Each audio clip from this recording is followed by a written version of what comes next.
Perché la droga è droga, indipendentemente che sia droga leggera o droga pesante. Salvini è contro la cannabis light, chiuderò i negozi, e Mario Conte sposa in pieno le idee del ministro dell'Interno. Per il primo cittadino è necessario bloccare la diffusione di questi negozi che risultano essere un primo e pericoloso approccio all'illegalità. E non mi si venga a dire che la marijuana viene utilizzata anche per altri usi terapeutici, perché chi ha bisogno di curarsi attraverso la marijuana lo deve fare attraverso il medico e attraverso le strutture sanitarie. Ma i negozianti ribattono: noi combattiamo l'illegalità. Il fenomeno della cannabis light, recenti studi lo dimostrano, sottrae il 12% degli introiti alle mafie. Alle dichiarazioni del ministro e del sindaco sugli smart shop risponde Matteo Dozzo, titolare di un negozio in centro storico. È più facile sputare una sentenza senza sapere, dove c'è una differenza abissale, due mondi completamente differenti tra THC e CBD.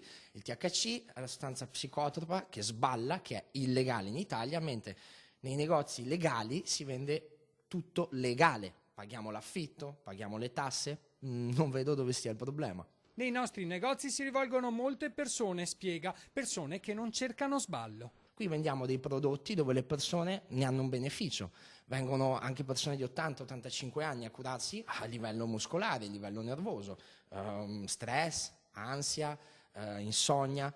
Ma i cannabis shop avranno ulteriori grattacapi. Alcuni esercizi potrebbero chiudere. Secondo la circolare del Ministero dell'Interno appena divulgata, gli esercizi commerciali devono distare almeno 500 metri da scuole e zone di aggregazione, soprattutto giovanile. Adesso attenderemo le indicazioni della prefettura, se saranno da fare dei controlli li faremo, perché ci sono una serie di prescrizioni dalle distanze dalle scuole a tutta una serie di adempimenti da un punto di vista sanitario e della qualità dei prodotti che vengono venduti, quindi faremo i controlli. Se queste attività commerciali risultano assolutamente in regola e rispondono alle prescrizioni del Ministero, non ci sarà alcun tipo di problema.